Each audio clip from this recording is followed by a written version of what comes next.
taking you live here from Busan. Today we have Communications Secretary Martin Andanar with Korean Ambassador Haeundae. Good afternoon, sirs. Thank you, Rocky. We will give the floor first to Ambassador Haeundae. Thank you for having me. ASEAN leaders and Korean President Moon Jae-in will have ASEAN Korea Commemorative Summit in 26th November. President Duterte will be visiting Busan tonight. I strongly believe his visit to Korea, following his visit to Korea last year, will add more momentum to elevate our relationship in many different sectors. First, let me move on the main topics of the coming commemorative summit. The leaders of ASEAN and Korea will discuss 4 pillars under the theme of the partnership for peace, prosperity for people. The first pillar is the political and geopolitical cooperation. Of course, the leaders will discuss the Korean Peninsula issue, as well as traditional and non-traditional security issues, such as food and energy security, cyber security, and transnational crimes, and also climate change related issues.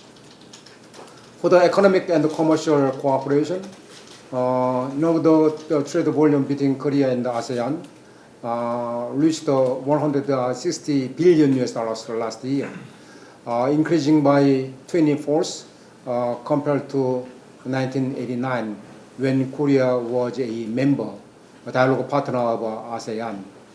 At the time, in 1989, our trade volume between Korea and ASEAN was a mere 8.2 billion US dollars. ASEAN is the 5th largest partner. Actually, now Korea also is a very, very important trading partner of the ASEAN. So Korea also remains a very good investor to ASEAN. Through this commemorative summit, the leaders will discuss how can we deepen, how can we expand our commercial relationship through traditional relationship and through bilateral free trade agreements. The third pillar is the social and cultural cooperation. Korea has ASEAN Cultural House in Busan. I visited that cultural house yesterday. That house gives a very important role to enhancing our cultural cooperation between Korea and ASEAN. And it's remarkable to have a progress in people-to-people exchange. In 1989, the mutual exchange of people-to-people between Korea and ASEAN was only 100,000. But last year, the mutual exchange of people-to-people between Korea and ASEAN reached 11 million people, increasing by 100 times. That demonstrates how deepen our ties between Korea and ASEAN. In particular, many ASEAN people love Korean waves such as K-pop, Korean telenovela, and K-food and K-cosmetics. So these 4 pillars will be very important to enhance our cooperation, and the leaders will recall the past achievement in the last 30 years, and they will have a more blueprint for the next cooperation in the next 30 years. So this commemorative summit will be a very wonderful occasion for ASEAN and Korea to deepen their ties. Now let me move to our bilateral relationship. Of course, President Duterte will have a bilateral summit with his counterpart, South Korean President Moon Jae-in. They will discuss many the pending issues, of course, from political and military issues to people-to-people exchange. Our relationship have developed very remarkably over the last 70 years. This year we celebrated 70 years of establishing our diplomatic ties. Having said that, it's quite timely and fitting to have this second summit between Korea and the Philippines. The President Duterte, when I met him, expressed his strong support for our policy and the position and the stance toward North Korea. President Moon Jae-in of Korea expressed his strong commitment to three principles. Number one, mutual recognition, and number two, zero tolerance for war, number three, co-prosperity. Also, he expressed his vision to transform the demilitarized zones of Korean Peninsula into international peace zone. President Duterte have expressed his strong position on our stance to bring peace and stability to the Korean Peninsula. As well, also your House and House and the Senate also expressed their strong support by adopting their resolutions. Number one resolution is to commend the endeavors of Korean President Moon Jae-in to bring peace and stability to the Korean Peninsula. Number two resolution was to welcome the commemorative summit between Korea and the ASEAN, as well as the bilateral summit between Korea and the Philippines. Based upon very solid partnership and friendship, Korea and the Philippines will work together to enhance our cooperation also in military and logistic side. President Duterte also mentioned in the press conference saying that South Korea remains a very vital friend and a vital partner of the Philippines. So based upon our very good chemistry between the two leaders, we will increase our cooperation in many different sectors. When it comes to economic and commercial ties, we are now approaching the conclusion of a free trade agreement so that we can make a win-win solution beneficial to both of countries. So during or after summit, the two ministers of trade and investment will announce a joint statement. And Korea remains a very reliable partner of the Philippines, as Korea is ranked number 4 trading partner of the Philippines. Our trade volumes between Korea and the Philippines reached $15.7 billion, increasing by 9.2% compared to the previous year. And Korea also remains the number 3 investors. Since the 1970s, our investment to the Philippines amount to about $6 billion. So, as I mentioned, President Duterte, the Korean Electric Power Company, KEPCO, invested already $1.5 billion to build a coal power plant in Cebu, and also the first natural gas power plant in Batangas. They call it the Ilian Power Station. Korea Electric Power Company, KEPCO, has a plan to invest around $2 billion to build a 1,000 megawatt coal power plant in Sual, Pangasinan province. Likewise, many Korean companies are engaging the investment, in particular in infrastructure areas such as railways, road, and also airport and port. So, former Foreign Secretary Cayetano and currently Speaker and I signed a memorandum arrangement to provide $1 billion to help the infrastructure project. So out of $1 billion, we pledged already $173 million to build a new international port terminal in Cebu, $80 million to build the integrated disaster risk reduction and climate change center in low-lying area of Pampanga, $20 million to build a highway in northern Samar, and also $100 million to build a new airport in Dumaguete. So once completed, those infrastructures will be very crucial and very helpful to enhance the competitiveness of the Philippine economy. Korea also is very optimistic about the future of the Philippine economy.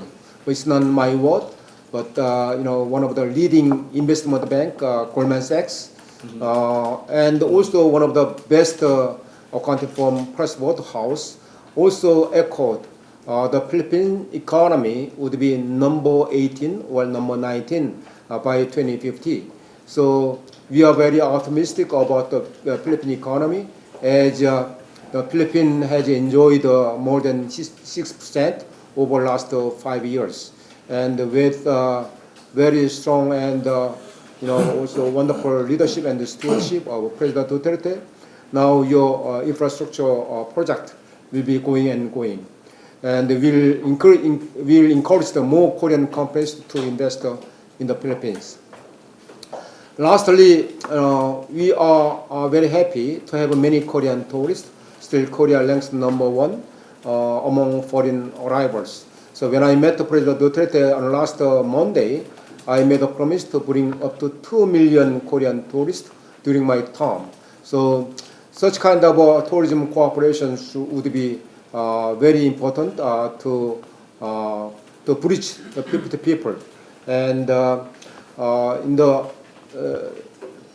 upcoming bilateral summit, they will discuss how can we promote the tourism, and the two ministers or secretaries of tourism will sign the MOU for tourism implementation. And also many Koreans love this wonderful country, while also many Filipinos love Korean cultural wave. As I mentioned, now Korean telenovela and the K-pop are spreading across this country. So we will continue to galvanize the Korean wave in the society of the Philippines. In conclusion, the visit of President Duterte to Busan will be a very wonderful occasion to expand our cooperation in many different sectors.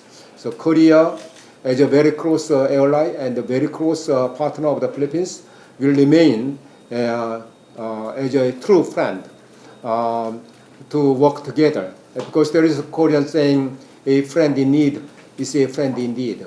The Philippines helped us to fight against the communists during the Korean War. That's why Koreans cannot forget the sacrifice and devotion and dedication of the Filipino-Korean War veterans. We are in the same boat to navigate a long journey, eventually for achieving co-prosperity. So sabay-sabay natin takin para sa ating pagkakan-ibigan sama. Thank you. Maraming salamat. Thank you. Thank you, Ambassador Han. Thank you so much, Ambassador Han Dong-man. Just to reiterate, napakahalaga kasi ng Korea para sa atin, hindi lang dahil merong ASEAN and ROK summit, kundi we are celebrating 70 years of bilateral relations. And within those 70 years, Korea became the 4th largest trading partner of the Philippines. Although ang export ng Pilipinas ay nasa $2.5 billion and the import is $11.2 billion. So there's a little bit of an imbalance, but we're working on that. That's why we are discussing the free trade agreement. At nabanggit nga ni Ambassador Han Dong-man that we will be discussing this, and perhaps at the end of the trip, the President, there will be a joint statement. Now, it's also important for us to state that Korea or South Korea gives us the seventh largest ODA since the first quarter of this year at $83.7 million. Now, it only means that our relationship is robust, is very strong. Also, we will be signing a few bilateral agreements by the end of the trip of President Duterte, in the areas of education, tourism, social security, and fisheries. And this is on top of the 20 agreements that President Duterte witnessed in 2018, which amounted to about $4.8 billion worth of deals na maaring makapaglikha ng 20,000 hanggang 25,000 or 25,000 jobs.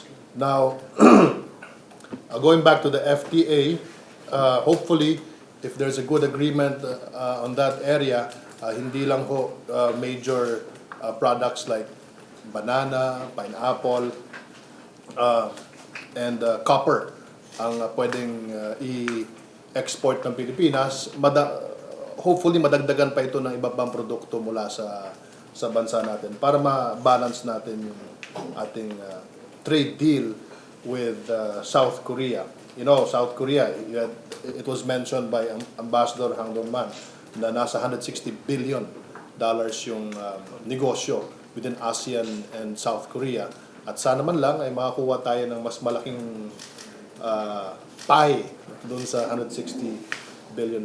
Now, we open the floor for questions. Please, Romero, Philippine start. Secretary, since the highlight of the summit will be the Korean Peninsula situation, so what will be the President's stand, or what will he highlight in relation to that issue during the summit?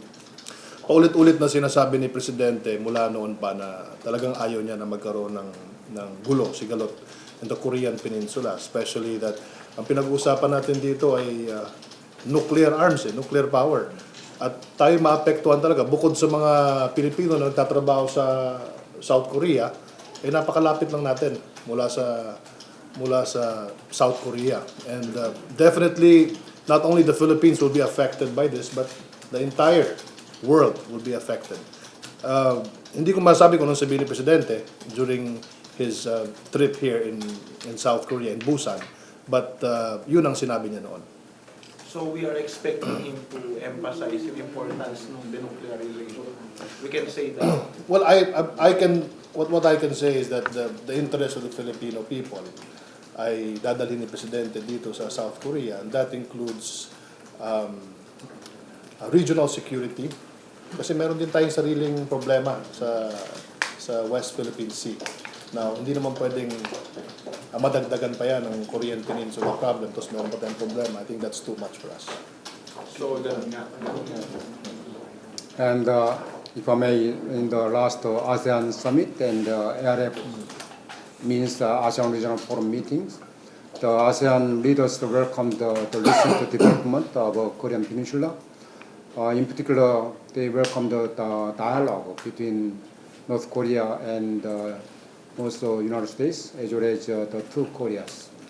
And the leaders also asked North Korea to refrain from further missile tests, and also they urged the complete denuclearization of Korean Peninsula.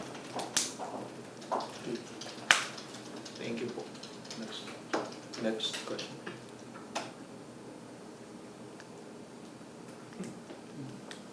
For more? Ay, yun na lang doon. Marcel? Sir, DJ. earlier this morning, the Philippine ambassador has said that the Philippines might raise the possibility of obtaining visa-free privileges for the Filipinos because of an imbalance in the visitor exchange. Would that be something that your government would consider? With hope, in the near future, we can have a free visa policy between Korea and the Philippines. But so far, there are certain numbers of illegal Filipinos in Korea.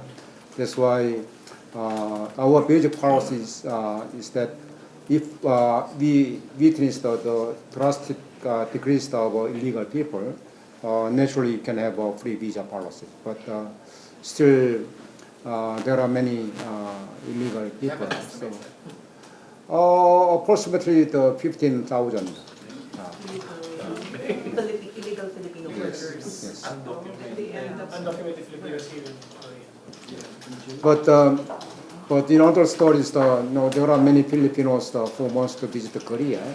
According to statistics, about 20% increasing compared to last year when it comes to the number of Philippine tourists visiting Korea this year. So accordingly, there are many delays of issuing visa. So I asked my staff in charge of visa to facilitate or to simplify the visa document so that more Filipinos will be able to visit Korea. But every day we received about 1,500 applications.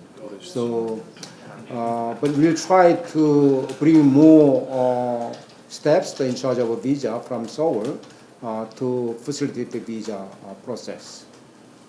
Mr. Nan Chun, Asahi Shimbun. From Asahi Shimbun. Just wanted to ask you that I was reading that President Moon has sent a letter previously to North Korean leader Kim Jong-un to invite him to attend this ASEAN summit, but he rejected the invitation. But in the letter, it was said that he also invited a North Korean envoy in case Mr. Kim couldn't come. So did you get any feedback whether there's any North Korean coming here for the summit next week?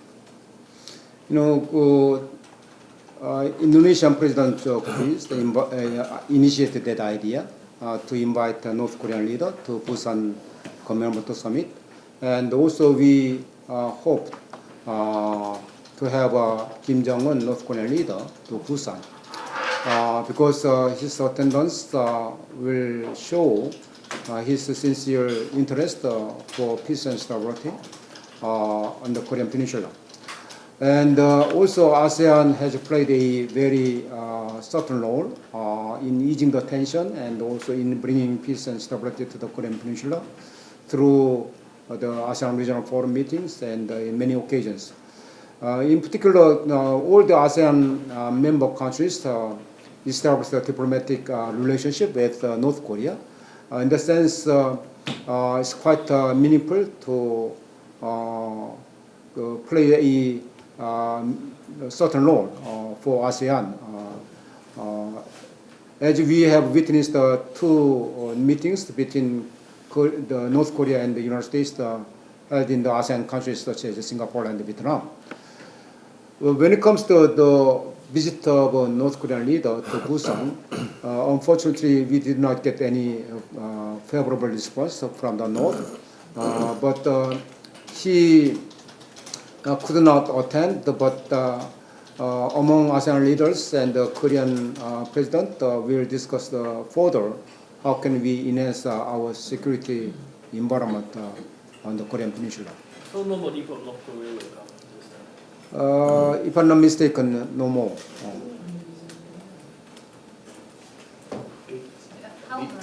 Pia Gutierrez, ABS-CBN. How would the absence or non-attendance of North Korean leaders impact the discussions on the security situation in the Philippines? Because in the forthcoming ASEAN Korea Commemorative Summit, there are many agendas to be discussed among the leaders. That's why only the security issue concerning North Korean or Korean security issues would be one part of security or political issues. That's why I think the ASEAN leaders will discuss more on traditional and non-traditional security issues, as well as the proposal of Korean, South Korean president.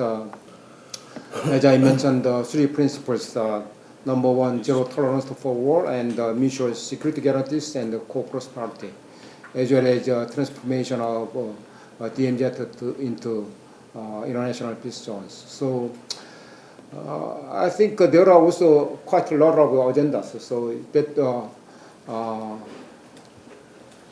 that will be facilitating to have more discussions on the other agendas except North Korean leaders' presence.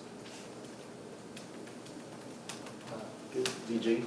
In regard to the Korean Peninsula situation, I have read some reports suggesting that the United States implied that it might pull out troops because of the breakdown in negotiations with respect to payments for the maintenance of troops here.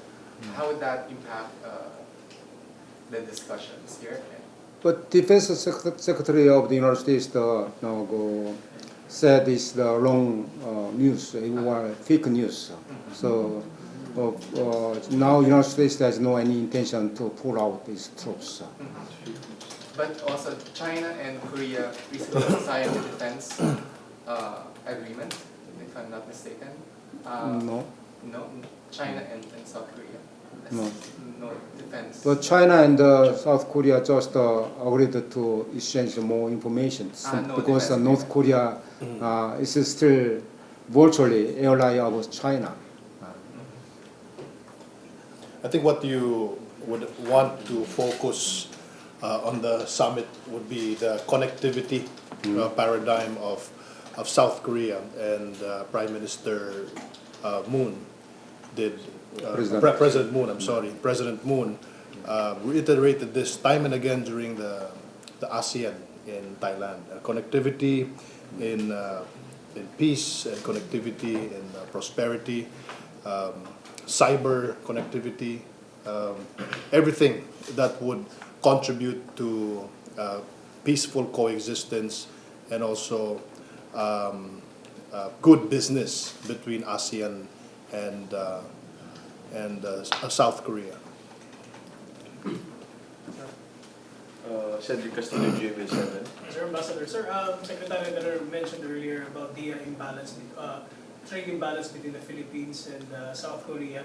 From your point of view, how would the Philippines be able to, provide balance to this trade? The basic principle of a free trade agreement is to make a win-win solution, or to make a balance of interest. Of course, now Korea has a huge trade surplus vis-a-vis the Philippines. That's the reason why I initiated this FTA, to make more balance between the two countries. And we also sent some Korean Importers Association people to import more products from the Philippines, apart from the ongoing free trade agreement negotiations. But our trade structure is a little different because we export many electronic products or semiconductors, while we import some agricultural products. But semiconductors have no tariff. So with the free trade agreement, they will not affect directly. But while we imposed some tariff on bananas or pineapples, so our focus is to reduce or phase out the tariff on bananas. But we just started our free trade agreement negotiation from the last June. That means it took forward 5 months. But this normally is even though we made some progress, but there are lots of time to discuss further. So, but we reaffirmed the importance of a free trade agreement as a platform to expand our trade and also investment relationship between our two countries. So I hope maybe next year we'll conclude the free trade agreement. In the sense, maybe we can make some balance of interest or balance of also trade to some extent. Do you see the possibility of the trade being balanced Because I believe that's Secretary Andanar said that that's the aim of the Philippines to lower the or at least to be at par the import and export level to be the same. But in the near future, to be honest with this, a little doubtful to make a balance of trade,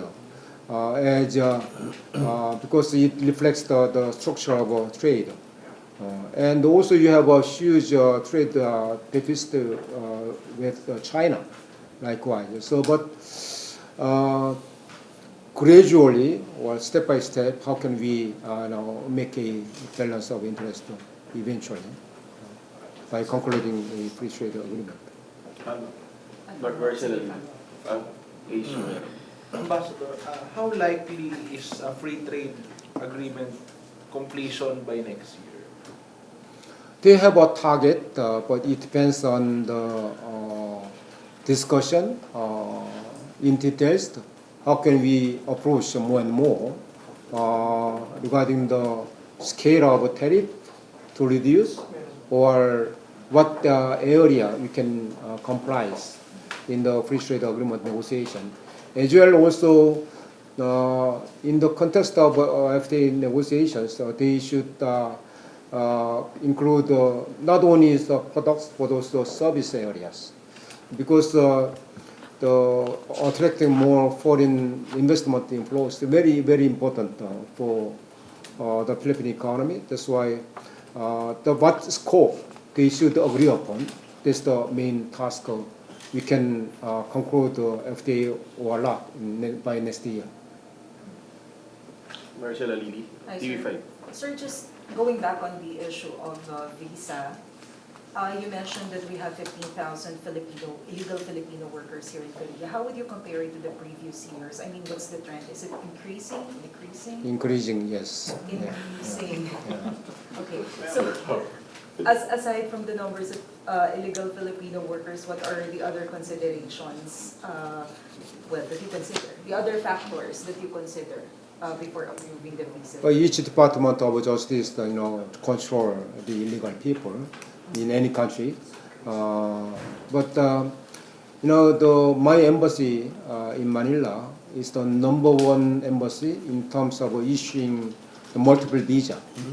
So, in average, in all the embassies in the world, they issue about 10% of multiple visa, while my embassy issue about 30% of multiple visa.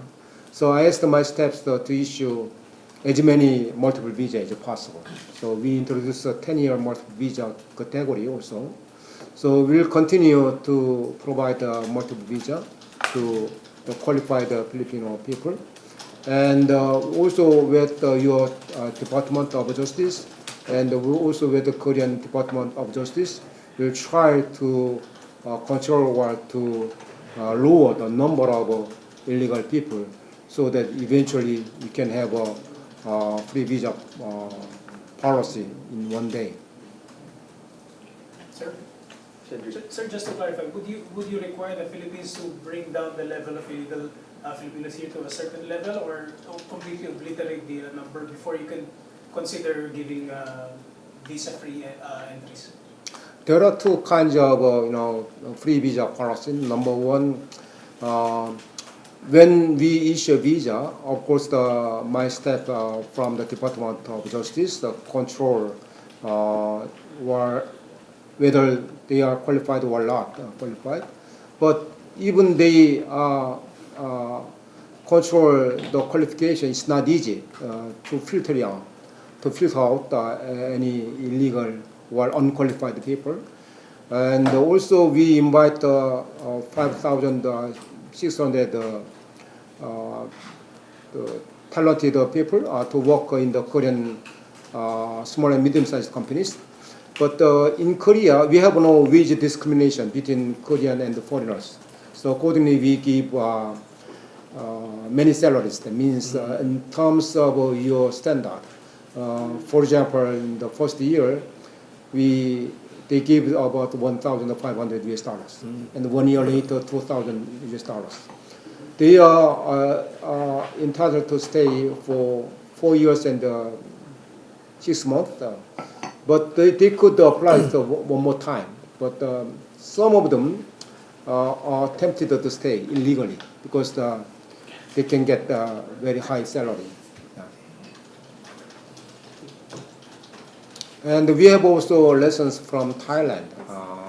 I asked my government because only in Asia, the Thailand and the Philippines sent the troops during the Korean War. But Thailand has a free visa policy, so accordingly, there are many Thai people who are staying illegally in Korea.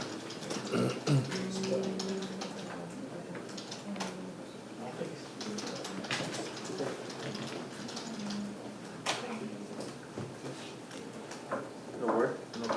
Okay, that concludes our press conference with Ambassador Haeundae and Secretary Andanar. Thank you, MPC. Salamat. Thank you. Salamat po. Thank you, Sir Shang.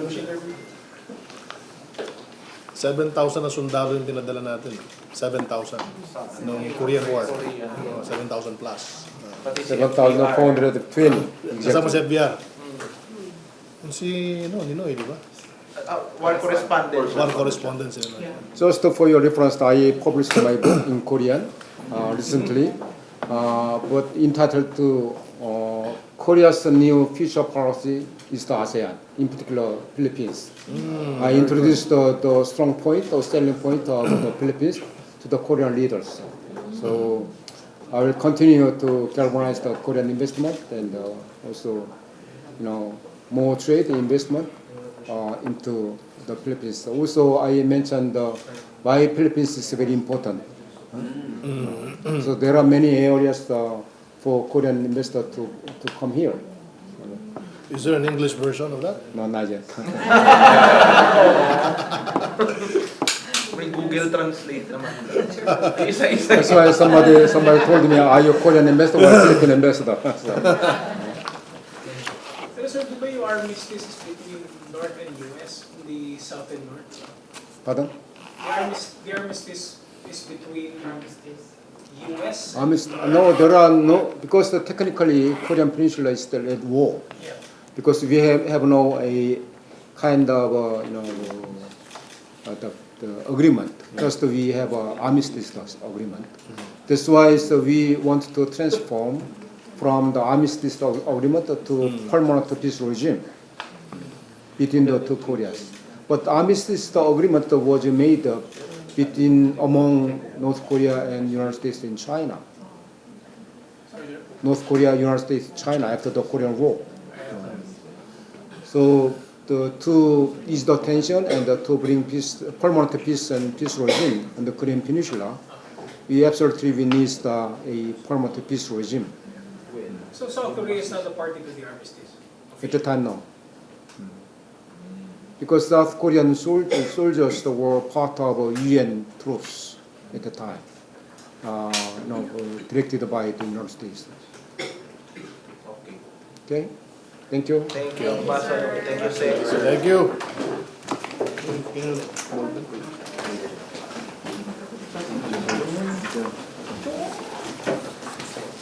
Great.